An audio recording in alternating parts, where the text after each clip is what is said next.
monde, j'espère que ça va bien. Je suis ravie de vous retrouver pour le bilan du mois de février. Bilan qui malheureusement n'a pas été terrible avec seulement 3 livres lus et 1 livre audio. Il faut savoir que j'ai eu un mois vraiment très compliqué. J'ai eu un énorme travail de groupe à rendre au début du mois. Ensuite, le 13 février, j'ai passé l'examen de la Chambre de commerce britannique. Ensuite, le 19 février, l'examen de langue des affaires de la Chambre de commerce franco-espagnole. Et vraiment, le pire, ça a été mon mémoire à rendre. J'ai dû le rendre pour le 1er mars, donc autant vous dire que tout le mois de février, j'avais vraiment pas de vie sociale. J'ai fait que bosser du matin au soir, donc ça s'est ressenti au niveau de mes lectures. Mais en même temps, j'ai quand même lu 3 livres, ce qui a pas mal impressionné les gens de mon université. Il faut savoir qu'en fait, je ne me pose pas pendant la journée pour lire, je lis vraiment uniquement le soir lorsque je me couche.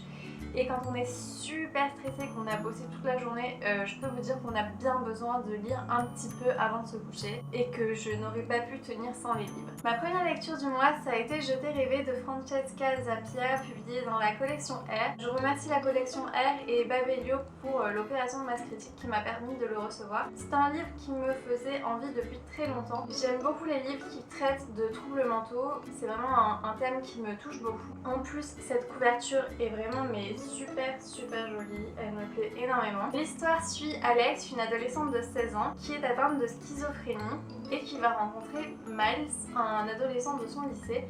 Mais sauf que voilà, en fait le problème qu'elle a, c'est qu'avec sa schizophrénie, elle ne sait pas si les choses qu'elle vit sont réelles ou ne le sont pas. Donc elle ne sait pas si Miles est réel, si ce qu'elle vit au lycée est réel ou pas.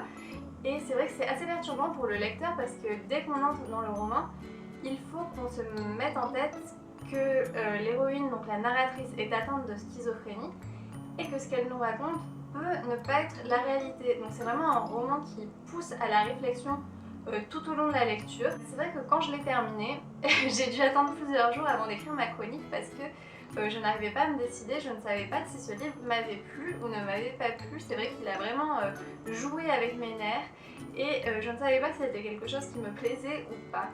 Dans l'ensemble, en fait, j'aime bien être dans le flou pendant un roman, mais là, on manque de réponse à la fin. Je suis pas très fin ouverte, il y a plusieurs théories possibles. Il y a des gens à qui ça plaira beaucoup, mais c'est vrai que moi, c'est pas un truc dont je suis fan. Du coup, la fin m'a un petit peu dérangée, même si j'ai énormément aimé le roman. J'ai beaucoup aimé la façon dont la schizophrénie était abordée, c'est vraiment quelque chose de très intéressant et de très bien fait par l'auteur. C'est un livre que je pense qu'il faut avoir lu parce qu'il pousse beaucoup à la réflexion.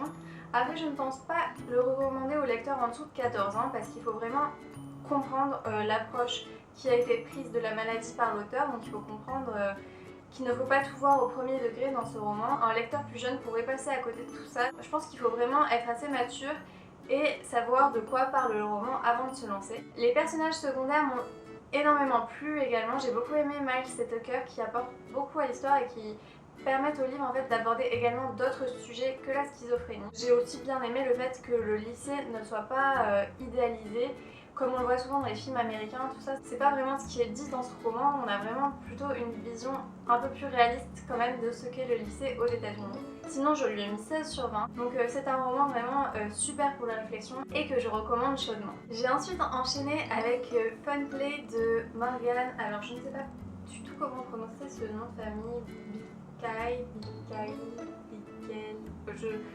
Je ne sais pas. C'est un livre qui parle d'une adolescente de 16 ans, Alyssa, qui reçoit un jour un message assez étrange d'un autre lycéen qui lui propose donc de jouer à un jeu. Et si elle arrive à deviner qui il lui appartiendra. Donc il lui explique qu'il a joué avec plusieurs filles précédemment et qu'elles n'ont jamais réussi à trouver qui il était. C'est un roman vraiment très addictif. J'avais quelques appréhensions au début parce qu'il avait été écrit sous forme de fanfiction à la base, donc ça me faisait un petit peu peur, même si l'histoire m'intriguait énormément. Donc je remercie vraiment les éditions Michel Lafon pour me l'avoir envoyé. Je l'ai tout simplement adoré. J'entends souvent beaucoup de commentaires sur l'âge de l'auteur. C'est vrai qu'elle l'a écrit à 15-16 ans. Et les gens en fait commentent soit que le livre est plutôt bien quand on sait l'âge de l'auteur, ou qu'il n'est pas assez bien à cause de l'âge de l'auteur, mais c'est quelque chose qui m'énerve un petit peu parce qu'un livre ne se juge pas à l'âge de l'auteur. Par exemple Eragon, l'auteur l'a écrit à 15 ans et il n'y a personne qui commente Eragon par rapport à l'âge de l'auteur. On en parle vraiment en tant que livre et là je pense qu'il faut aussi s'arrêter seulement sur le livre et non pas sur l'âge de l'auteur. Je dois vous dire que c'est très bien écrit, c'est très bien travaillé. Pour le coup, c'est vraiment bien écrit en bon français, donc je ne trouve rien à redire. Moi, ça m'a vraiment rendu accro, j'ai tourné les pages super vite.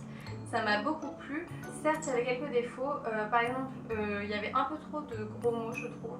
Enfin, ce n'est pas parce que c'est des adolescents que c'est super intéressant de leur faire dire des gros mots. Et il y avait aussi un peu les traits de personnalité un peu étranges. On sent beaucoup de clichés, mais sauf qu'il y a peu de personnages, donc il y a plusieurs clichés dans le même personnage. Par exemple, l'héroïne, Alyssa, c'est un peu en même temps la petite fille modèle, la grande fêtarde, en même temps c'est un peu la fille antisociale. On sait pas trop. Elle est très bizarre. Je sens qu'il va falloir un peu plus travailler sur les traits de personnalité des personnages pour la suite. Mais l'histoire a vraiment énormément de potentiel.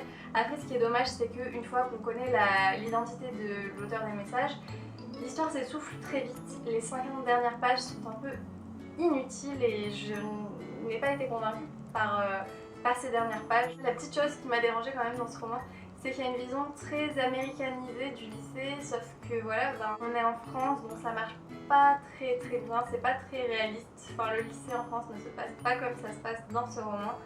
Et ça m'a un petit peu dérangée. Je pense qu'il aurait mieux valu directement situer cette histoire aux États-Unis plutôt que de créer ce petit mélange un peu bizarre. Mais dans l'ensemble, moi j'ai passé un super moment de lecture, j'ai trouvé ça hyper addictif, je ne cesserai pas de le répéter. Je lui ai mis 16 sur 20 et j'ai encore passé un très bon moment de lecture. Et j'ai ensuite enchaîné avec A Life de Scott Sigler, publié chez Lumen. Donc je remercie encore une fois Lumen pour leur confiance. Il s'agit donc de l'histoire d'une jeune fille qui se réveille dans un cercueil, attachée. Une fois qu'elle en sort, en fait, elle se rend compte qu'elle n'a aucun souvenir, à part qu'aujourd'hui c'est son 12e anniversaire. Elle se retrouve en fait dans le même cas que plusieurs autres personnes qui pensent toutes qu'aujourd'hui elles fêtent leurs 12 ans, mais sauf qu'elles ont plutôt l'air d'avoir 20 ans.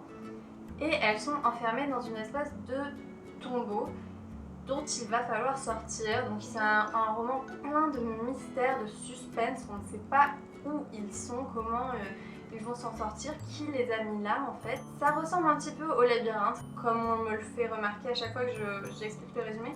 Mais l'histoire prend vraiment une toute autre tournure, c'est très différent du labyrinthe.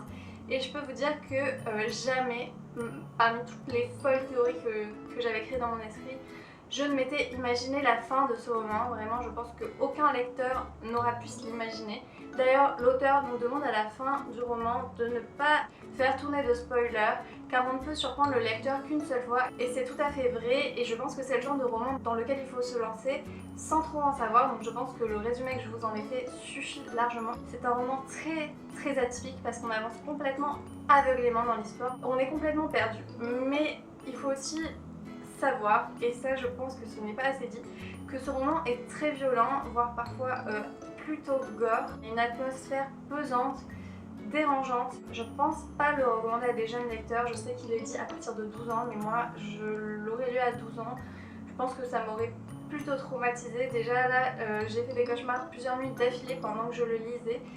C'est vraiment, il y a une véritable violence dans ce roman, donc il faut le savoir avant de l'offrir ou de le mettre entre les mains d'un jeune lecteur, parce que moi ça a pu me déranger et je pense que ça pourra déranger d'autres lecteurs. En tout cas, l'histoire est vraiment à couper le souffle, c'est super atypique, je pense qu'il faut aussi vraiment le lire pour pouvoir se faire sa propre opinion. Et j'ai super hâte de lire la suite parce que le suspense est vraiment très présent dans ce roman. C'est une vraie réussite, même si donc ça a pu quand même me déranger par moments et c'est pour ça que ce n'est pas un coup de cœur. Je lui ai mis la note de 16 sur 20 et je pense vraiment que c'est un livre que vous devriez lire si vous n'êtes pas trop sensible. Au niveau du livre audio, j'ai lu Is Everyone Hanging Out Without Me de Mindy Kaling. Et en fait j'ai fait un petit peu fausse route avec ce roman, je dois avouer.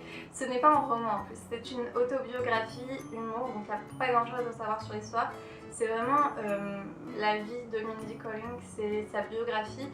Et en fait elle raconte ça avec beaucoup d'humour, elle parle de son enfance, de son adolescence, de ses débuts à New York, de sa carrière à Hollywood. En fait je ne connaissais pas du tout Mindy Kaling. Je l'ai vu beaucoup tourner sur Instagram. Déjà le titre m'avait fait beaucoup rire, donc c'est pour ça que j'avais été le chercher sur Amazon. Et ensuite le résumé avait l'air bien. En fait je m'étais arrêtée aux 2 premières lignes qui disaient donc que c'était une enfant d'immigrés qui racontait sa vie avec beaucoup d'humour et je me suis dit bah c'est top, ça a l'air super et je ne savais pas que c'était une célébrité. Voilà, bravo Marine pour tes renseignements pourris. J'ai beaucoup aimé le début, j'ai beaucoup aimé son enfance, son adolescence, New York, c'était vraiment tout très très drôle. Et puis elle a commencé à parler de ses séries, de ses films. Je ne connaissais rien, je n'avais jamais entendu parler d'aucune de ses séries.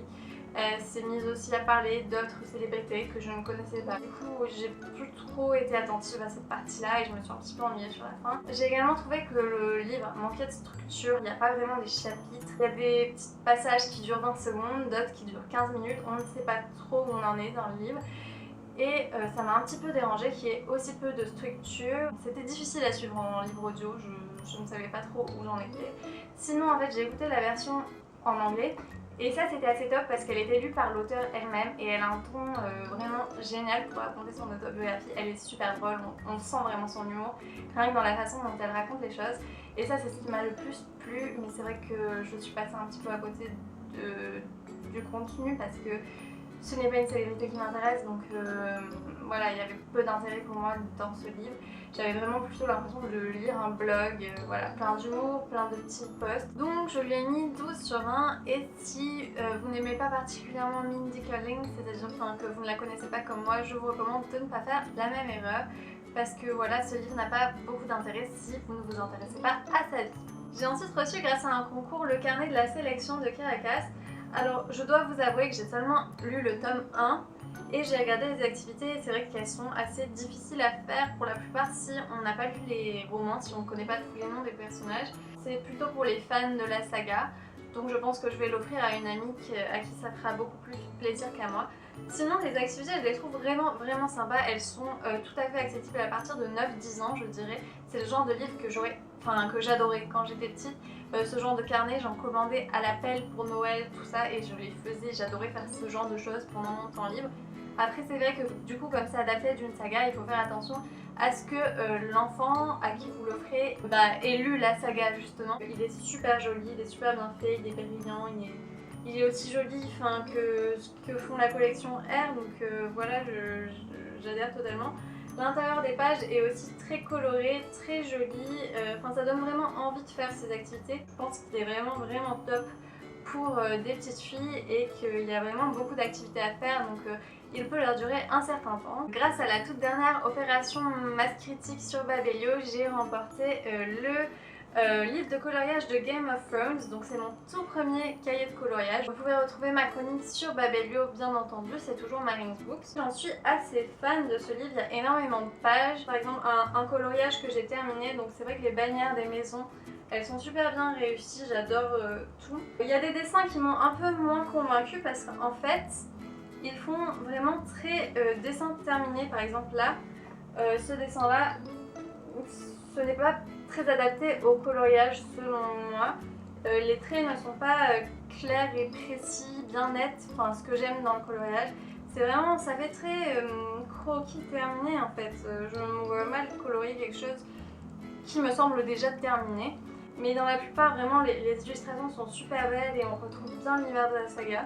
Je suis quand même assez déçue des personnages qui ont été choisis. On a Cersei et Sansa, mais c'est un peu les deux seuls personnages connus. Je pense qu'il en manque beaucoup quand même. Daenerys, Joffrey, Arya, il y en a beaucoup qui manquent. Vraiment, c'est pas des personnages que j'aurais retenus pour faire ce livre de coloriage. Par exemple, on a Sir Loras, voilà, qui a envie de colorier Sir Loras quoi. Voilà, je suis un petit peu déçue au niveau des personnages choisis, mais sinon le livre est vraiment super joli et le papier est de qualité. Même j'ai fait un coloriage au feutre, j'essaie de le retrouver. Bon, il n'est pas terminé du tout pour l'instant, mais en fait on voit pas du tout que ça a été colorié au feutre de l'autre côté, donc c'est vraiment du très beau papier. Dans l'ensemble ça a été un mois peu chargé niveau lecture, mais j'espère me rattraper par la suite. J'espère que ça vous aura plu. D'ailleurs, je voulais aussi vous préciser que je serai au salon du livre. Normalement, pour l'instant, je n'ai pas pris mes places, mais en toute logique, j'y serai le samedi et le dimanche, peut-être même le vendredi après-midi. Je ne suis pas encore décidée à 100%. Je vous tiendrai au courant, en tout cas sur ma page Facebook et sur Twitter, et j'espère vous y croiser. Je vous fais de très gros bisous et à très vite.